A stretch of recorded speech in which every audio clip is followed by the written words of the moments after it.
Здраво, другари! Не сме се виделе долго време. Тоа е заради што имав неколку тури низ Македонија и не можев да снимам баш колку што сакам, но го искористив тоа време за локейшн скаутинг. Верували или не, моментално сум во Ростуша на водопадот Дув. Ова ми е, верували или не, ќе кажам, 4-ти пат месецов што сум тука. И конечно начекав многу вода, кое е реткост да начекаш тука. Мислам дека ова е единиот ден од оваа година кога имаме волку вода, бидејќи времето беше екстремно жешко во Маврово националниот парк и све што е на планините се стопи и најна се слева надоле. Денеска фотографираме долга експозиција за да направиме интересни фотки, односно композиции со реката и со водопадот, каде што ќе вметнеме оваа прекрасна флора која ликува на Нов Зеланд. Сега идеме на кај водопадот, но има премногу убави локации кои ги имам маркирано веќе за да ги фотографирам. Фотографирам со МПС-ката, така да што нема да имам премногу видео од тоа како работам. Че ја кога фотографирам долга експозиција, односно водопади и реки, ставам на 1 секунда шатер спид. Бледната на оваа светлина тука ми е 22, значи најмногу затворена, а изото се трудам да остане на стотка. Пошто ако не сте биле тука, ова за мене е едно од омилените места во Македонија, после Козјак се разбира. Едноставно прекрасно, за тие што сакаат да фотографираат woodlands или водопади, ова е местото. Значи не ви зависи дали ќе дојдете на изгрее сонце или зајди сонце, овдека може да фотографирате све. Имате мир, имате слобода, импровизирате, експериментирате со вашата камера и направите прекрасни фотографии. Идеме.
За тие што не знаеле, ова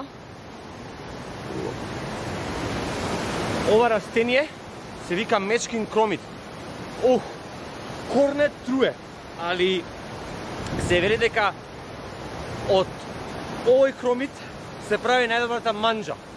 Не е само кај нас во реканскиот дел специјалитет, туку ми каже и еди дека кај ни во Маđарска исто е специјалитет ова растение. Но проблемот е тоа што не издржува многу од кога ќе биде набрано. Значи ако го откорнеме сега, додека го донесам во Скопје, више нема да може да се стави во чорба. Че запомнете, мечкин кромит, нешто што треба да го има во секоја чорба.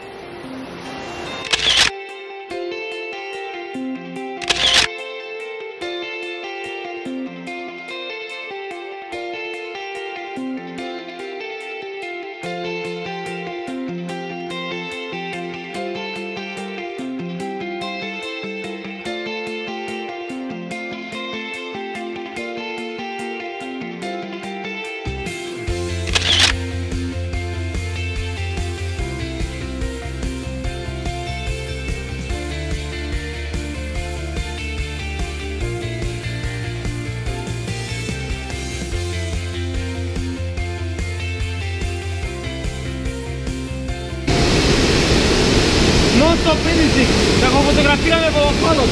Поготово денеска има премногу вода и прска на цела камера.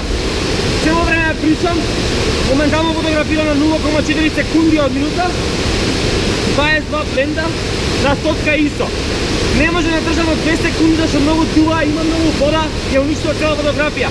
И најмногу што можем да видиме на 0,4. Се надам дека денес ќе фотографираме конечно овој водопад, кој доаѓа многу често го посетам, зашто денес има најмногу вода од секогаш кога сум дошол тука. Идеме!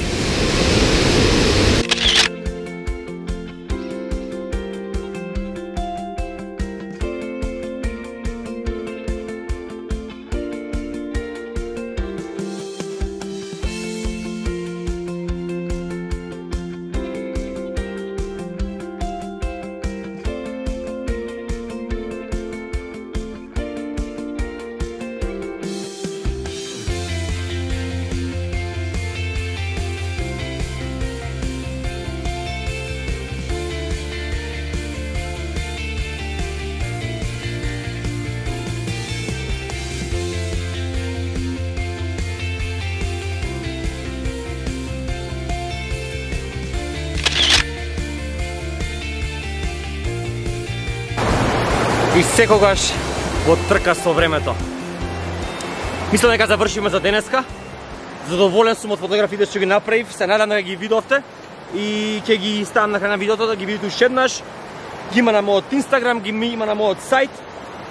Друштво ќе се потрудам да направам повеќе видеа, но стварно имам некој обрски периодо и не можам да се посветам многу на јутјубинг, али сепак мислам дека уживате овие видеа, дека ве инспирираат, дека ве мотивираат да ја земете камерата, да искочите надвор да фотографирате.